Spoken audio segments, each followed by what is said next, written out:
Hey everyone, welcome back to my channel. आज की इस वीडियो में हम पढ़ने वाले हैं क्लास 8 का बुद्धचरित का चैप्टर 2 अभिनिष्क्रमण, जिसका फर्स्ट पार्ट है हमारा गृह त्याग। चलिए शुरू करते हैं। इससे पहले हमने फर्स्ट चैप्टर जो है वो कंप्लीट कर लिया है, तो आप वो वीडियो देख सकते हैं। यहाँ पर जो हमारा फर्स्ट पार्ट है गृह त्याग, यहाँ पर हमें बताया गया है कि शाक्त पुत्र सिद्धार्थ जो हैं वो विविध प्रकार के आमोद प्रमोद और भोग विलासों द्वारा लुभाने का प्रयत्न उनको किया गया, लेकिन उन्हें जो है शांति नहीं मिलती है, ना ही सुख मिलता है। जैसे कोई सिंह विषाक्त बाण के लग जाने पर बहुत ज़्यादा बेचैन हो जाता है, वैसे ही राजकुमार जो हैं वो बेचैन हो गए थे। उनके मन में शांति प्राप्ति के लिए वन की ओर जाने की इच्छा हुई। उसने अपने कुछ घनिष्ठ मित्रों का साथ लिया और वन जाने के लिए महाराज से आज्ञा मांगी। आज्ञा प्राप्त कर जो राजकुमार सिद्धार्थ हैं वो अपने मित्रों के साथ राजभवन से निकलते हैं। सुंदर घोड़ों पर सवार होकर वह सुदूर वन प्रांतर की ओर चल पड़ते हैं। रास्ते में उसने जुते हुए खेतों को देखा। खेतों में हल से उखड़ी हुई घास और अन्य खरपतवार जब वो देखते हैं, हल्की जुताई से मरे हुए जो कीड़े मकोड़े हैं उनको देखकर राजकुमार का हृदय द्रवित हो जाता है। उनका जो मन है वो शोक से भर गया था। वह विहल छोड़कर घोड़े की पीठ से उतर गया और धरती पर इधर उधर घूमने लग जाते हैं। राजकुमार का जो मन है वो जन्म और मृत्यु के विषय में सोचते सोचते बहुत ही व्याकुल हो गया था। मन को एकाग्र करने की इच्छा से राजकुमार ने अपने मित्रों को वहीं रोक दिया और स्वयं सामने जामुन के पेड़ के नीचे बैठकर ध्यान करने लगे। थोड़ी देर ध्यान करने से वह स्थिर हुआ। धीरे धीरे सिद्धार्थ के मन में सांसारिक जीवन की जो गति है वो स्पष्ट होने लग जाती है। उसे लगता है कि लोग अज्ञानवश ही जरा व्याधि और मृत्यु की अपेक्षा कर रहे हैं। इस मानसिक समाधि से सिद्धार्थ की जो बुद्धि है जब वो निर्मल हो गई तो उसे भिक्षु वेश में एक पुरुष दिखाई दिया। वो और किसी को नहीं दिखाई पड़ रहा था। सिद्धार्थ ने उस पुरुष से पूछा कि आप कौन हैं, तो उन्होंने बताया कि जन्म मृत्यु से डरा हुआ एक सन्यासी हूँ। मैं मोक्ष की खोज में हूँ। अपने पराई के प्रति सम्मान भाव रखते हुए अब मैं राग द्वेष से मुक्त हो गया हूँ। अतः अब विचरण ही करता रहता हूँ। कभी किसी वन प्रांतर में रहता हूँ। सभी आशाओं से मुक्त हूँ। संग्रहशीलता से मुक्त हूँ। अनायास जो कुछ मिल जाए उसे ही खाकर मैं मोक्ष की खोज में घूमता रहता हूँ। कभी किसी पेड़ के नीचे, कभी किसी निर्जन देवालय में, कभी किसी पर्वत पर। यह कहकर वह सन्यासी जो है राजकुमार को देखते देखते अंतर्धान हो जाता है। और उस सन्यासी के अदृश्य हो जाने के बाद जो राजकुमार सिद्धार्थ हैं उनको बहुत ही ज़्यादा प्रसन्नता होती है। उन्हें विस्मय भी होता है और उसे धर्म का ज्ञान प्राप्त हो गया था, इसलिए वो जो हैं अब अपने मन में घर त्यागने का संकल्प ले लेते हैं। उसके बाद जो राजकुमार हैं वो हाथ जोड़कर पहले राजा को प्रणाम करते हैं जब वो अपने महल में वापस जाते हैं। फिर सभी ने निवेदन करते हैं कि हे नरदेव, मैं अब मोक्ष प्राप्ति के लिए संन्यास लेना चाहता हूँ।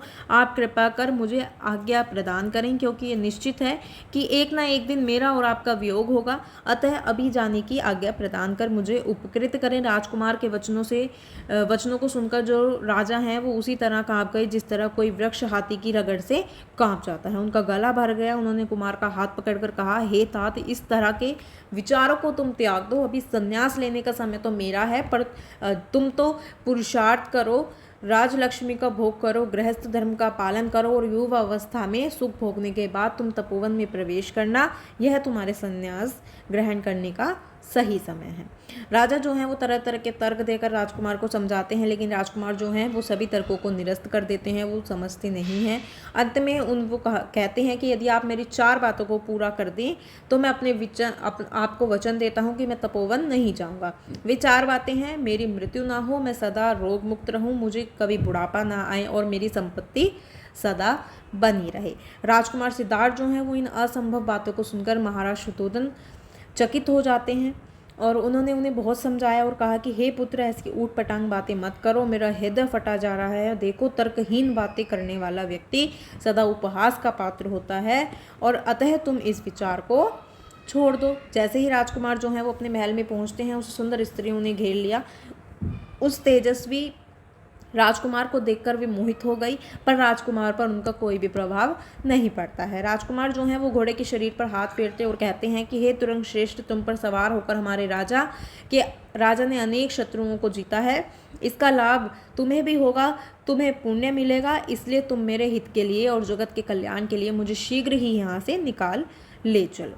इस प्रकार जो राजकुमार हैं वो उस पर बैठकर महल से बाहर जाते हैं। श्वेत अश्व हो समझाकर राजकुमार उस पर सवार हो जाते हैं। ऐसा लगता था कि जैसे कि शरतकालीन मेघ पर सूर्य सवार हो गया हो। वह घोड़ा इस तरह चलने लगा जिससे किसी प्रकार की आवाज़ ना हो, कोई परिजन जागे नहीं, बिना हिनहिनाए वह शीघ्र राजभवन के द्वार पर आ गया। राजमहल के जो द्वार हैं वो अपने आप खुल जाते हैं। सभी प्रहरी सो गए और राजकुमार अपने दृढ़ संकल्प के साथ अपने हितैषी पिता, प्रिय पुत्र,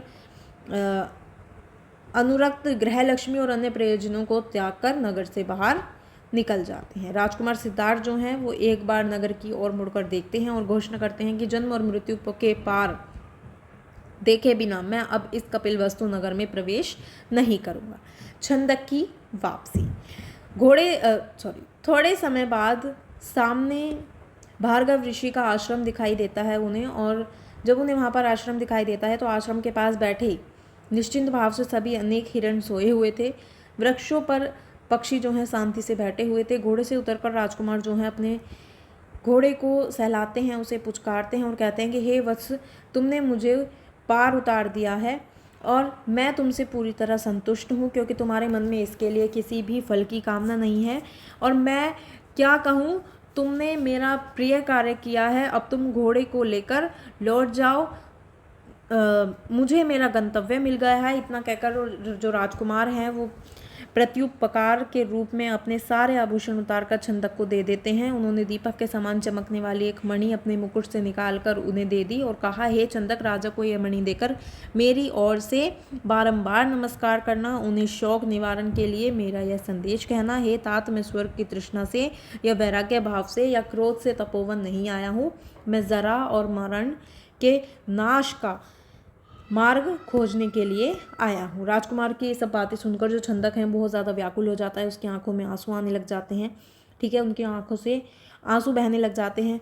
वो हाथ जोड़कर भरे गले से कहते हैं कि हे स्वामी, स्वजनों को दुख देने वाले आपके इन विचारों से मेरा जो मन है वो दलदल में फंसे हाथी के समान व्यथित हो रहा है, और आपके इस निर्णय से किसी कष्ट नहीं होगा। यहाँ कोमल शैया पर सोने योग्य यह शरीर और कहाँ यह कंटक का किरण कठोर तपोभूमि, ना जाने मैं आपको यहाँ तक कैसे ले आया हूँ। यदि मैं अपने अधीन होता तो आपके निश्चय को जानकर मैं इस अश्व को कभी न लाता। आप अपने वृद्ध पिता को इस प्रकार मत छोड़िए, आप अपनी दूसरी माता मौसी को मत छोड़िए, देवी यशोधरा का त्याग मत कीजिए, अपने अबोध पुत्र को मत त्यागिए। यदि आपने अपने स्वजनों और राज्य को त्यागने का दृढ़ निश्चय कर ही लिया है तो भी आप मुझे ना त्यागिए। आपके चरणों में ही मेरी गति है। जैसे सुमंत राम को वन में छोड़ गए थे, वैसे ही मैं आपको वन में छोड़कर नगर नहीं लौट सकता हूँ।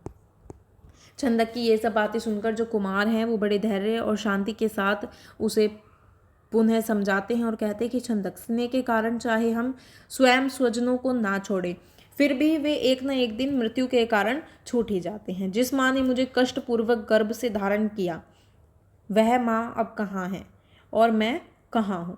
जैसे रात को पक्षी एक वृक्ष पर एकत्र होते हैं और प्रातःकाल फिर अलग हो जाते हैं, यदि तुम्हारा मन ना माने तो तुम फिर से मेरे पास चले आना, पर अभी तुम कपिलवस्तु लौट जाओ और मेरी प्रतीक्षा कर रहे लोगों को समझाओ कि तुम उनसे कहना कि मेरे प्रति जो मोह को वो त्याग दें, और मैं जन्म मृत्यु का रहस्य जानकर अवश्य ही कपिलवस्तु लौटूंगा, और यदि मुझे लक्ष्य प्राप्त नहीं हुआ तो मैं जीवित नहीं रहूंगा। राजकुमार सिद्धार्थ के वचनों को सुनकर कंटक अश्व की आंखों में आंसू आ जाते हैं और वो जीभ से अपने स्वामी के चरणों को चाटने लग जाते हैं।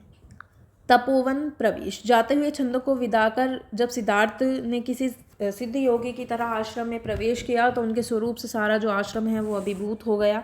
उनके शरीर पर कोई राजचिन्ह नहीं था, फिर भी सभी आश्रमवासियों की दृष्टि उनकी ओर अनायास ही आकर्षित हो गई। आश्रम के ऋषि मुनियों ने जब दूर से ही सिद्धार्थ को देखा तो चकित हो गए और कहने लगे, क्या यह 8वां वसु है या अश्विनी कुमारों में से ही कोई एक है जो स्वर्ग से पृथ्वी पर आ गया है। प्रारंभिक परिचय के बाद उन्होंने आश्रम के तपस्वी साधकों से कहा, जो कुमार हैं, उन्होंने कहा कि आज मैं पहली बार आश्रम देख रहा हूँ, मैं यहाँ के नियमों से नितांत अपरिचित हूँ, कृपया आप बताइए कि आपका लक्ष्य क्या है, आप क्या कर रहे हैं।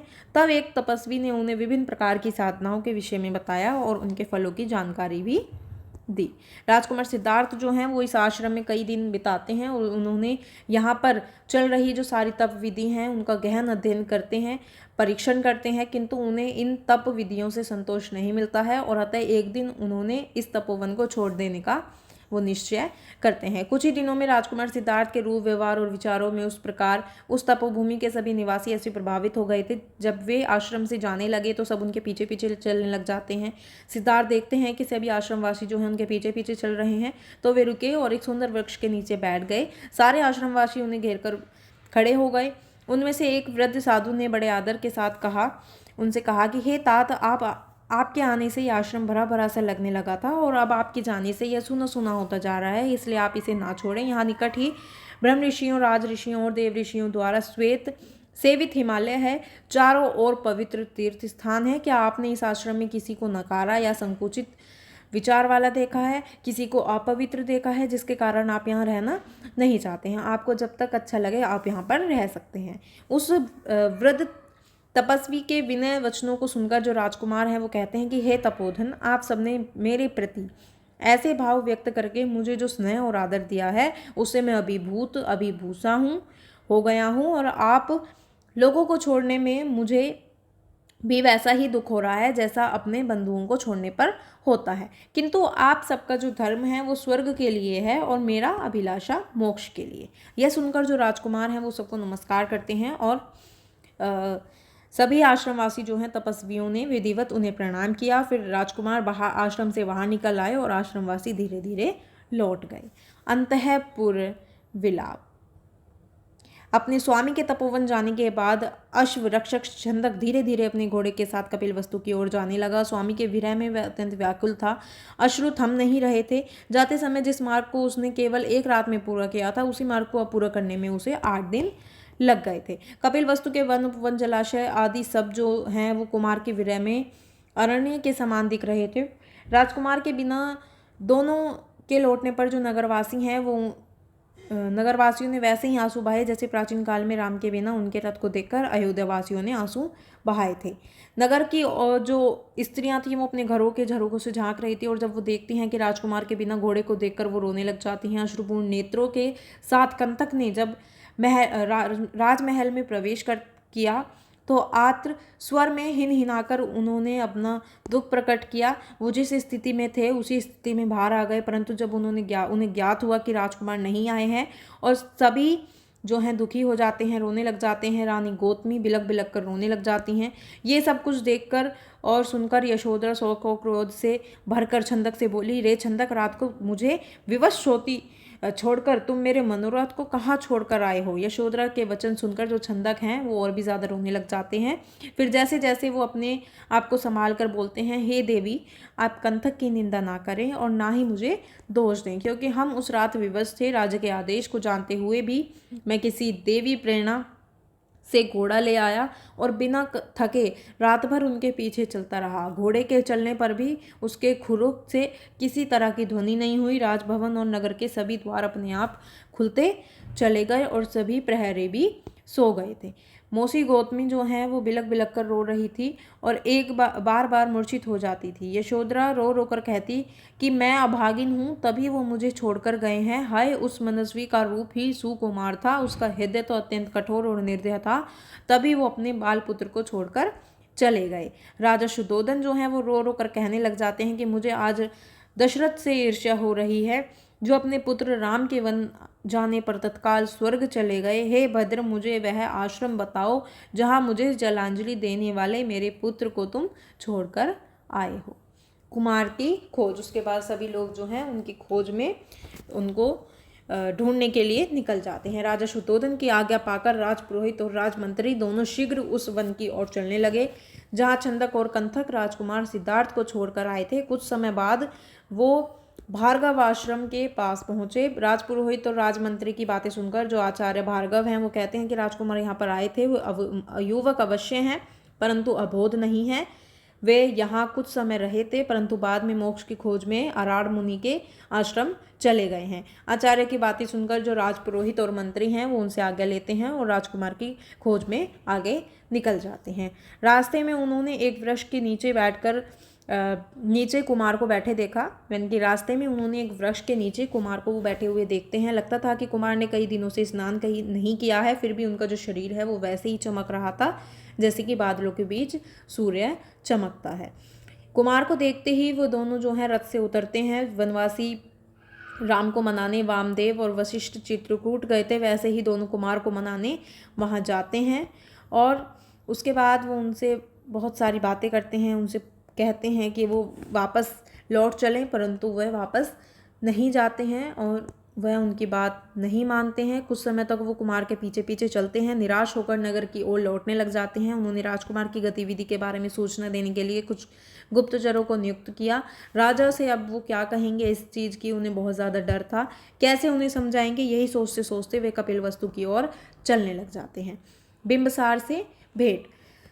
राजपुरोहित और राजमंत्री को छोड़कर राजकुमार आगे चलते गए। कुछ समय बाद उन्होंने उत्ताल तरंगों वाली गंगा को पार किया, धन धान्य से संपन्न राजगृह नामक नगर में प्रवेश किया। चारों ओर से जो पर्वत हैं, पर्वतों से सुरक्षित और पवित्र तप्त कुंडों से युक्त इस नगर में उन्होंने वैसे ही प्रवेश किया जैसे कि स्वर्ग में स्वयंभू ब्रह्मा ने प्रवेश किया था। शिव के समान दृढ़व्रति राजकुमार के गांभीर्य तथा तेज के कारण नगर के लोग उन्हें विस्मय से निहारते रहे। उनका ऐसा प्रभाव था कि जो लोग जा रहे थे वे रुक गए, जो रुके हुए थे वो उनके पीछे पीछे चलने लगे, जो जल्दी जल्दी जा रहे थे वे धीरे धीरे चलने लगे, जो बैठे थे वे खड़े हो गए। किसी ने आगे बढ़कर अपने हाथों से उनकी पूजा की, किसी ने सिर झुकाकर उन्हें प्रणाम किया, किसी ने मधुर शब्दों से उनका अभिनंदन किया। उनको देखकर जो लोग सुसज्जित थे, वे विचित्र वेशभूषा धारण किए हुए थे, वे लज्जित हो गए और वो वाचाल थे, वो मौन हो गए। उनकी भुकुटी, ललाट, मुख, नेत्र, शरीर, हाथ पैर, चलने की गति जो भी जिसने देखी वह वही देखता रह गया। उस प्रत्यक्ष धर्म की मूर्ति के सामने सभी लोग जो हैं वो ठहसे रह गए। मगध के राजा बिंबसार ने जब अपने महल से उन्हें और उनके पीछे पीछे चलने वाली भीड़ को देखा तो वो इसका कारण पूछते हैं। राजकर्मचारियों ने राजा को बताया कि वो शाक्य राजपुत्र परिव्राजक सिद्धार्थ हैं और इनके विषय में ब्राह्मणों ने यह भविष्यवाणी की थी कि यह तो परम ज्ञान को प्राप्त करेंगे या चक्रवर्ती सम्राट होंगे। इस प्रकार जो मगध के अधिपति हैं वो विविध प्रकार से कुमार को समझाते हैं, परंतु वो कैलाश पर्वत के समान अटल रहते हैं और जरा भी विचलित नहीं होते हैं। काम निंदा।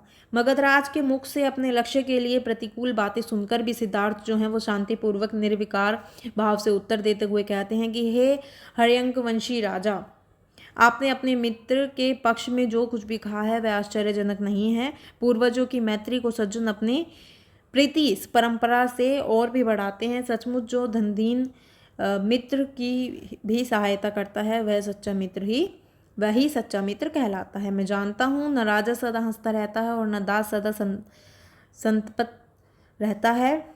मेरे लिए राजा और दास दोनों ही बराबर हैं। संपूर्ण पृथ्वी को जीतकर भी सम्राट अपने निवास के लिए एक ही पुर चुनता है।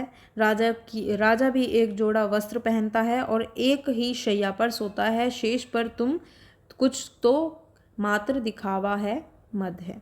संतोष हो जाने पर मनुष्य को यह सारा संसार निरर्थक लगने लगता है, इसलिए वह जानबूझकर कल्याण के मार्ग पर प्रवृत्त हुआ है। हे राजन, आपने कहा था कि त्रिवर्ग का संपूर्ण रूप से सेवन करना ही परम धर्म है। आपकी ये बात मुझे अनर्थकारी लगती है क्योंकि त्रिवर्ग नाशवान है और संतोषप्रद भी नहीं है। हे राजन, अब मुझे ठगा नहीं जा सकता। मैं वह सुख भी नहीं चाहता जो दूसरों को सुख देकर दुख देकर प्राप्त किया जा सकता है। हे राजन, आप इंद्र के समान रक्षा करें, सूर्य के समान रक्षा करें। आप अपने गुणों से कल्याण की रक्षा करें, पृथ्वी की रक्षा करें, आयु की रक्षा करें, सत्पुत्रों की रक्षा करें, धर्म की रक्षा करें और अपनी रक्षा करें। कुमार भिक्षु के ये आशीर्वचन सुनकर मगध राज ने बड़े अनन्य के साथ हाथ जोड़े और कहा, आप अपना अभीष्ट प्राप्त करें, कृतार्थ हों और समय आने पर मेरे ऊपर भी अनुग्रह करें। अच्छा ऐसा ही हो।